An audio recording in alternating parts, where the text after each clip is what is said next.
안녕하십니까. 2020년 9월 19일 최병목의 팩트 시작하겠습니다. 민주당이 어제 매우 중요한 결정을 했습니다. 무슨 얘기냐면 김대중 전 대통령의 세 번째 아들이죠. 김홍걸 의원에 대해서 제명 결정을 했습니다. 이거는 16일 날 윤리감찰단에 넘기고 나서 이틀 만에 전격적으로 마치 즉결 처분을 하듯이 김홍걸 의원을 제명한 겁니다. 그것도 이유가 이렇습니다. 어제 이제 최인호 수석 대변인이 발표를 했는데 당 윤리감찰단이 김홍걸 의원의 공직선거법 위반에 대한 조사를 개시했지만 김 의원이 감찰 업무에 성실히 협조할 것으로 보이지 않았다. 이래서 제명을 했다. 뭐 이렇게 설명을 한 겁니다. 근데 윤리감찰단은 16일 날 출범하자마자 이틀 만에 제명을 해버린 겁니다. 물론 1호 조사 대상이었죠. 그러면서 당은 부동산 정책 취지에 부합하지 않는 부동산 다보유로 당의 품위를 훼손했다고 판단해서 이낙연 대표와 최고위는 비상징계 및 제명의 필요성에 이의 없이 동의했다. 이렇게 됐습니다. 이 김홍걸 의원을 제명한 데는요, 물론 윤리감찰단의 결정이라는 것이 있었고 그에 따라서 당 최고위원회의에서 결정을 하는 거지만 기본적으로는 윤리감찰단의 그 의견은 지도부, 당 지도부와 청와대 이런 데와 조율 속에 나온 겁니다. 이게 그냥 윤리감찰단에서 자기들이 해보니까 이건 문제가 있다 그래서 제명하자 이런 게 아니고요. 굉장히 중요한 정무적인 결정입니다. 그래서 제가 오늘 말씀드리려고 하는 내용은 자, 김홍걸 의원을 왜 이렇게 서둘러 제명했을까 하는 부분하고 그러면 당에서 윤미향도 제명 안 했습니다. 김경수 경남도지사 제명 안 했습니다. 이 사람들 다 지금 재판에 넘어가 있고 김경수 경남도지사의 경우에는 1심에서 실형을 선고받고 법정 구속까지 됐던 사람입니다. 이런 사람도 제명을 안 하고 그 다음에 조국 전 법무부 장관 지금 재판 지리하게 진행되고 있죠. 추미애 현직 법무부 장관 지금 온갖 논란의 중심에 서 있죠. 그럼에도 제명 안 했는데 왜 김홍걸 의원은 서둘러서 제명했을까? 이런 부분을 말씀드리려고 하는 겁니다. 자, 우선 김홍걸 의원이 받고 있는 혐의 결국은 부동산 투기 혐의입니다. 공직선거법 위반이라고 해서 그건 이제 본인의 강동구 고덕동 분양권 10억 원 정도 된다고 하는데 그거는 부인이 가지고 있던 건데 그거를 재산 신고할 때 누락을 했습니다. 본인은 몰랐다고 주장을 하지만 얘기가 안 되는 거죠. 재산 신고할 때는 자기 재산과 부인 재산 또는 직계 존비속 아버지 어머니와 또는 자식들 이런 것까지도 신고할 수 있도록 돼 있고 근데 직계 존비속은 신고해도 되고 안 해도 됩니다. 고지를 거부할 수 있습니다. 그러나 자기 부인 거는 거부하면 안 됩니다. 그렇기 때문에 부인 거기 때문에 내가 몰랐다. 이거는 설명이 안 되는 거죠. 모를 리가 없고요. 근데 어찌됐든 간에 그렇게 됐습니다. 그래서 이런 문제들에 대해서 이제 당이 심각하게 바라봤는데 그건 물론 부동산 문제가 그 지지율에 미치는 영향이 크다. 이런 것도 있었죠. 그러나 그거보다 먼저 앞선 거는 DJ가 누굽니까? 바로 지금의 더불어민주당을 원조 만들었던 그 정당인데 거기에서 그 아들을 퇴출시켰다. 이런 얘기죠. 그 첫 번째는 그만큼 김홍걸 의원이 갖고 있는 호남의 상징성 이것은 이제 현저히 퇴색했다고 본 겁니다. 만약에 호남에서 김홍걸 의원이 어떤 잘못을 저지르더라도 우리는 김홍걸 의원을 감싸야 된다 하는 여론이 있었다면 당연히 김홍걸 의원을 지키죠. 어떤 식으로라든 지킵니다. 아니 안중근 의사까지 들먹여가면서 지금 추미애 지키기에 나선 사람들이 바로 민주당 사람들인데 안중근 아니라 별걸 다 들먹여서 여론이 아무리 악화되더라도 김홍걸 의원을 지킬 텐데 지금 호남의 분위기가 DJ 아들에 대한 그 어떤 지킴이로서의 자처 이런 것들이 현저히 떨어졌다 이렇게 판단을 하는 것이 맞고요. 그렇기 때문에 충분히 김홍걸 의원을 손절매해도 호남에서 역풍이 불지 않을 것이다 라는 청와대의 판단이 있었던 것으로 그렇게 분석이 됩니다. 그 다음에 두 번째요. 김홍걸 의원을 둘러싼 주변 세력 이 세력이 없습니다. 없다고 본 거죠. 그러니까 호남에서의 상징성 외에 예를 들어서 친문이나 이런 데에서 김홍걸 의원에 대한 평가가 별로 그렇게 좋지 않습니다. 왜냐하면 당초에 민주당은 김홍걸 의원을 목포나, 그러니까 그 DJ의 그 출신 지역이죠. 목포나 이런 곳에 공천하는 것이 어떤가 뭐 이런 얘기도 나왔습니다. 그런데 현지 점검을 해본 결과 뭐 그다지 호의적이지 않습니다. 그런 것들이 지난번에 그 지역구 공천을 하지 않은 이유 중에 하나죠. 바로 그런 이유가 또 이번에 제명을 해도 별 부담이 없겠다 하는 판단을 하는 것이고요. 그러니까 민주당 핵심 세력들과 이해관계의 공감대 폭이 별로 크지 않다 이렇게 판단을 하는 것이고, 그 다음에 또 세 번째 이유는 이렇게 한다고 해서 이렇게 뭐 거의 직결처분식으로 그 서둘러서 제명한다고 해서 실질적으로 불이익이 가는 건 아닙니다. 무슨 얘기냐면 집권당에서 벗어났지만 집권당의 외곽 세력으로 존재하는 것이죠. 왜냐하면 비례대표입니다. 더불어시민당으로 들어와서 비례대표가 됐죠. 더불어시민당은 더불어민주당의 위성정당이었습니다. 더불어민주당이 사실상 만든 위성정당입니다. 근데 거기에서 당선돼서 합당을 해서 민주당으로 들어온 사람이죠. 이렇게 돼서 비례대표입니다. 비례대표니까 비례대표는 만약에 본인이 탈당을 할 경우는 의원직을 잃습니다. 그런데 당에서 제명을 해서 퇴출을 시키면 의원직은 유지합니다. 실질적인 변화가 없습니다. 여전히 김홍걸 의원입니다. 그렇기 때문에 제명에 별 부담을 느끼지 못했다. 이렇게 바라보는 게 맞고요. 자, 그러면 김홍걸은 안 된다. 김홍걸은 민주당 의원으로 안 된다. 이렇게 얘기했는데 왜 조국 추미애는 그럼 민주당 의원이 되느냐? 의원이 아니고 민주당에서 퇴출 안 당하느냐? 이런 것도 궁금하시죠? 그거는 바로 친문과의 이해관계의 폭입니다. 예를 들어서 조국 전 법무부 장관의 경우에는 이른바 친문의 신흥 세력이다 이렇게 볼 수가 있습니다. 그렇기 때문에 더군다나 부산 출신이고요.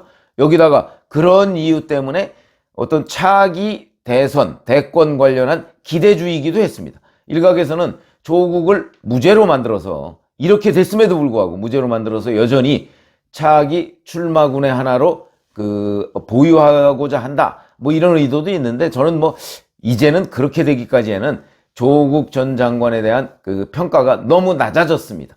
그 각종 뭐 조롱남불 이런 얘기까지 하면서 조롱의 대상이 됐고요.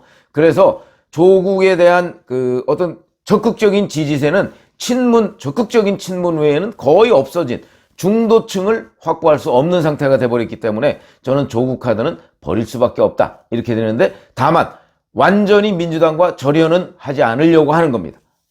그 이유는 바로 친문들이 차기 기대주 이거는 지금 어려웠지만 신흥 친문 세력으로서의 공감대가 굉장히 크다. 아직도 크다. 그렇기 때문에 지키려고 하는 것이다. 사실 조국 전 장관이야말로 그 부인의 표창장 위조 거기다가 본인이 지금 표창장 위조한 부분까지도 검찰에서 혐의를 두고 있고요. 재판에서 검찰이 지금 그렇게 주장하고 있습니다.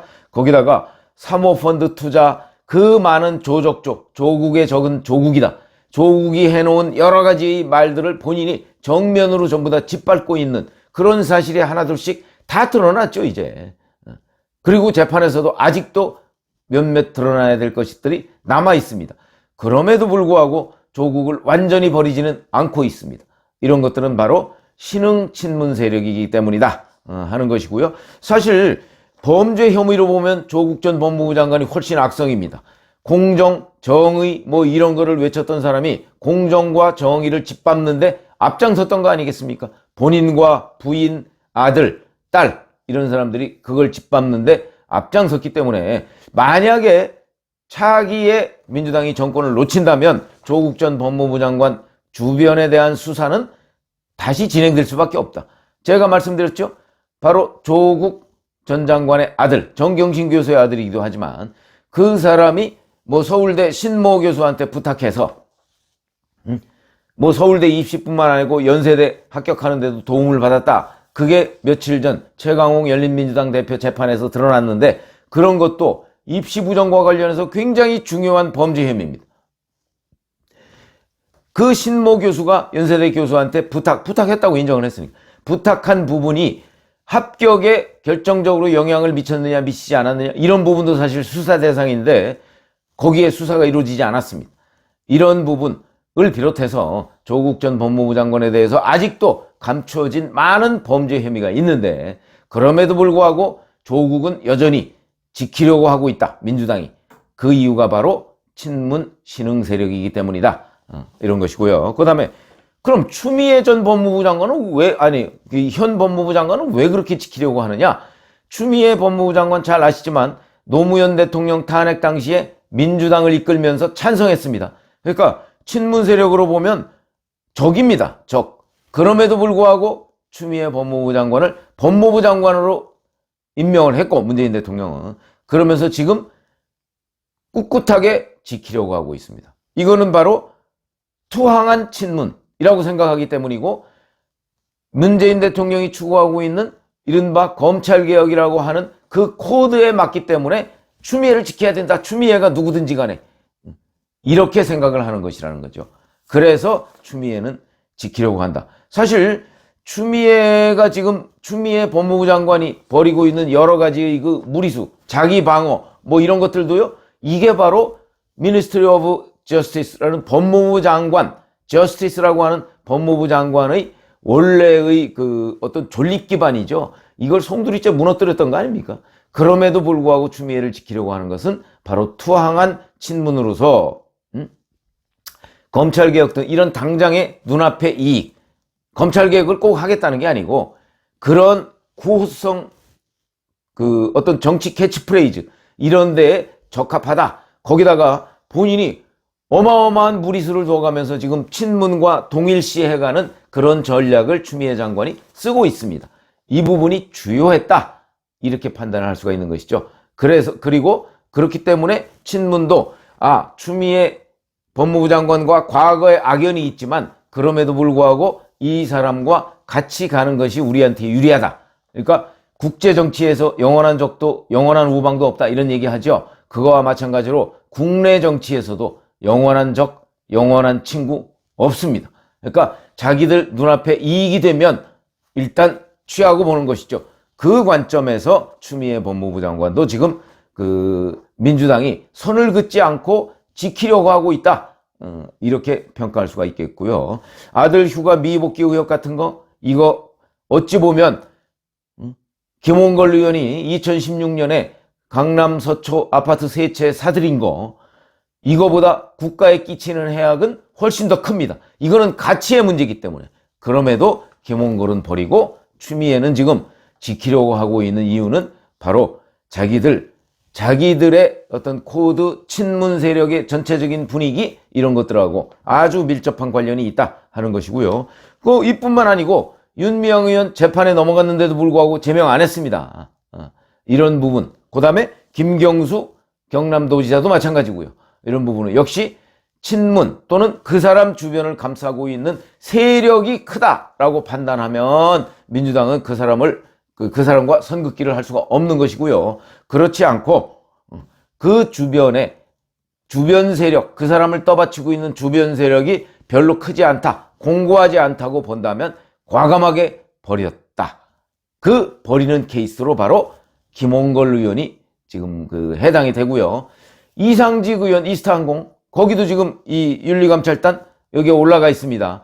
제가 보기엔 이상직 의원도 지금 이스타항공 문제가 굉장히 크게 있죠. 그리고 이제 뭐 임금 체불 뭐 이런 게 있는데 더군다나 지금 추석을 앞두고 있습니다. 추석을 앞두고 임금 체불 업체에 대해서 뭐 대대적인 단속 이런 것들을 정부가 항상 합니다.